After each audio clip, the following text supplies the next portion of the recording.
Salut à tous, c'est Bourrichon, on se retrouve pour l'analyse de la 9e journée du top 14.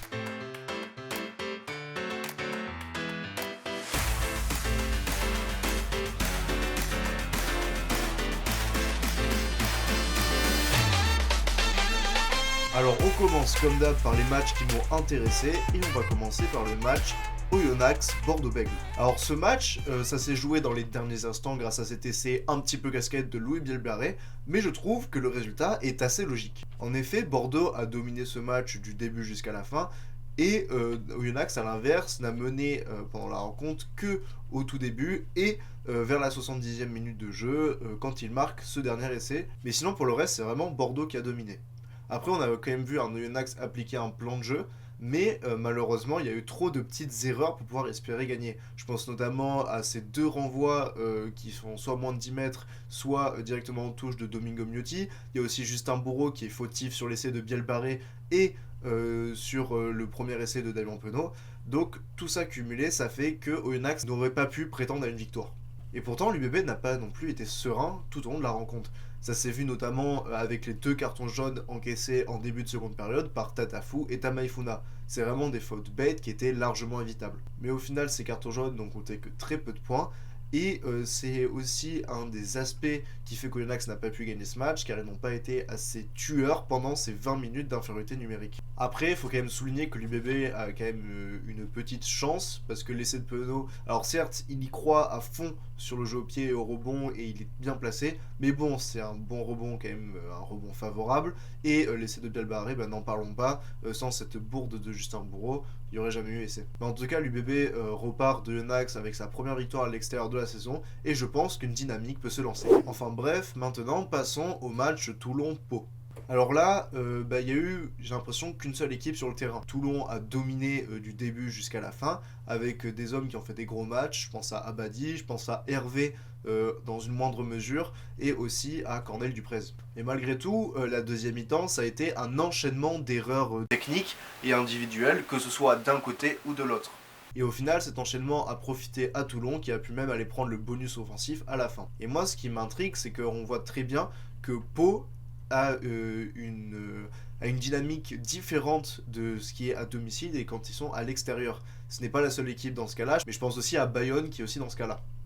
Pau n'a pas été assez réaliste, ils ont eu beaucoup de possession dans les 22 toulonnais, mais n'ont jamais su marquer, ou du moins trop peu souvent, pour pouvoir espérer revenir avec une victoire.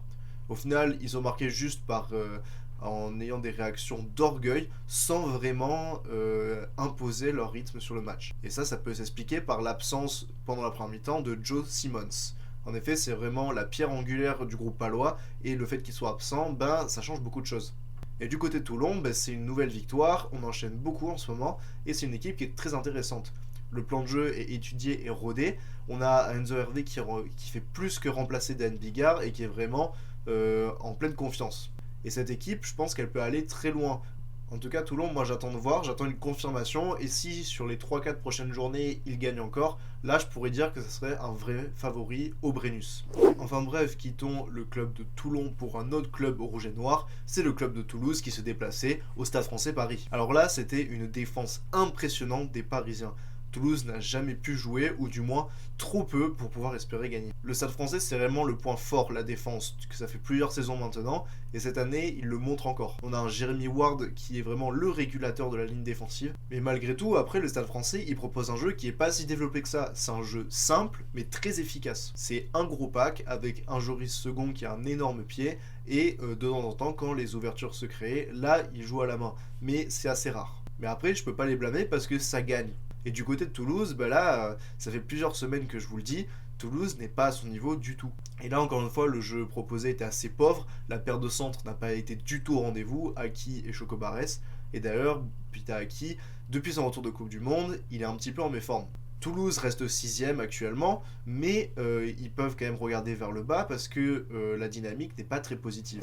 Un autre club qui a une dynamique plutôt négative, c'est La Rochelle, mais ils ont réussi à bien se reprendre pour le match La Rochelle-Perpignan. Alors pendant la première mi-temps, c'était Perpignan qui était vraiment plus entreprenant, ils avaient plus de possession et des franchissements nets, malgré cet essai de Jules Favre qui vient un petit peu refroidir les Catalans. Ils s'en sortent tout de même avec un point d'écart à la pause, et Perpignan est toujours dans le coup jusqu'à la 51e. La 51e, qui est le tournant du match pour moi, c'est l'entrée de Pierre Bourgarit. Il a fait une entrée énorme, rien à voir avec la semaine passée, et là, ça a été vraiment un game changer. Et malheureusement pour Perpignan, ils ont craqué après avoir beaucoup donné, et c'est normal quand tu affrontes La Rochelle qui retrouve aussi Skelton, Danty et Astoy en seconde mi-temps, forcément ça pique.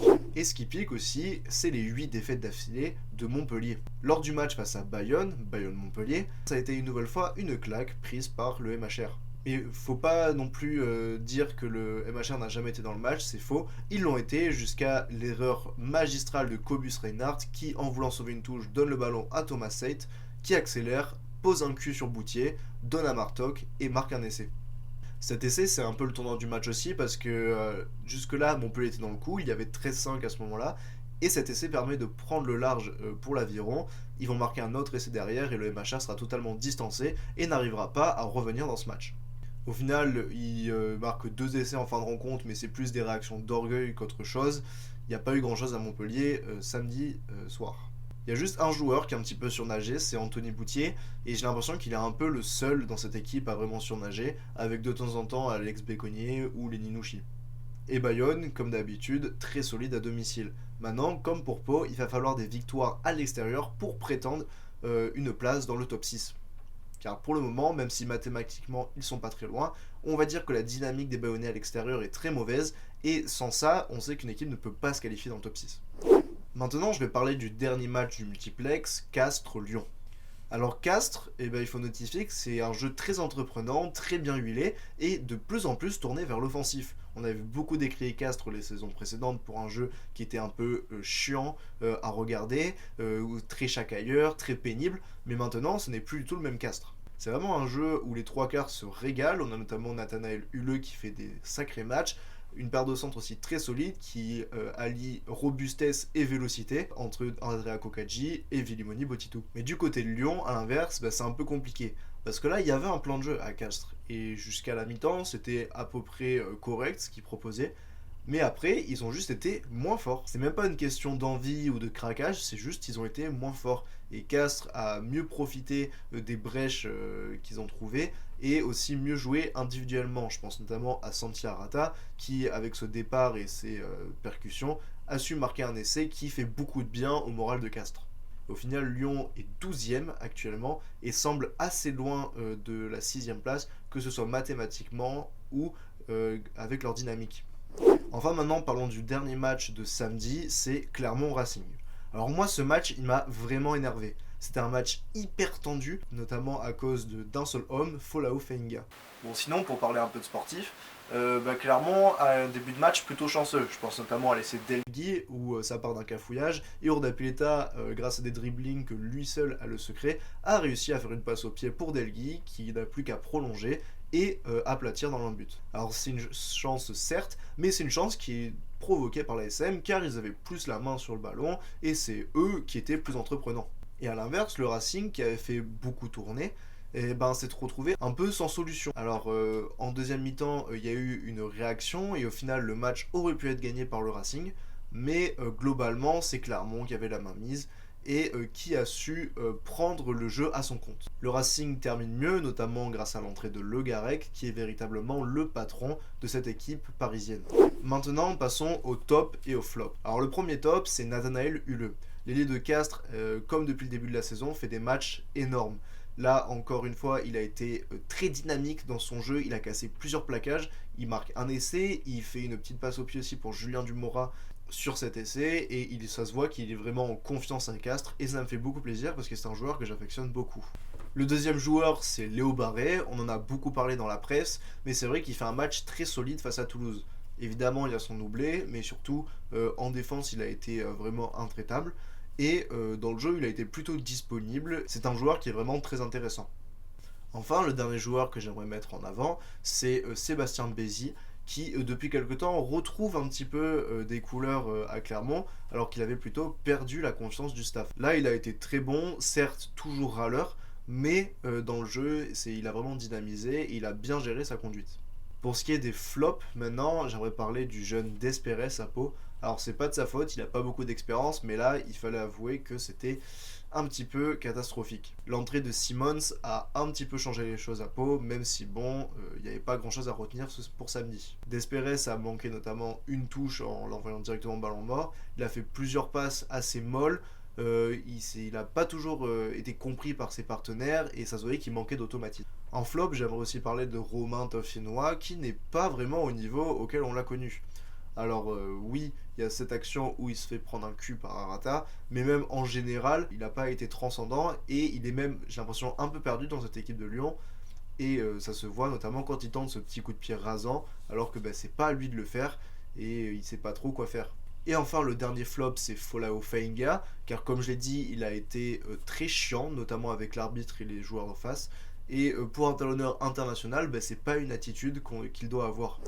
Enfin bref, maintenant je vous mets le classement. Alors on voit que l'UBB revient à hauteur de Toulouse dans le top 6 et Toulon a intégré le top 2 à un seul point du Racing. En bas, Montpellier n'y arrive toujours pas, mais toujours derrière Perpignan à un point, donc ils peuvent accrocher cette 13e place. Enfin bref, cette vidéo du coup sur l'analyse de la 9e journée du top 14 est à présent terminée. Si vous l'avez aimé, n'hésitez pas à partager, vous abonner, mettre un like et m'écrire un commentaire, ça me ferait très plaisir. C'était Bourrichon, ciao ciao.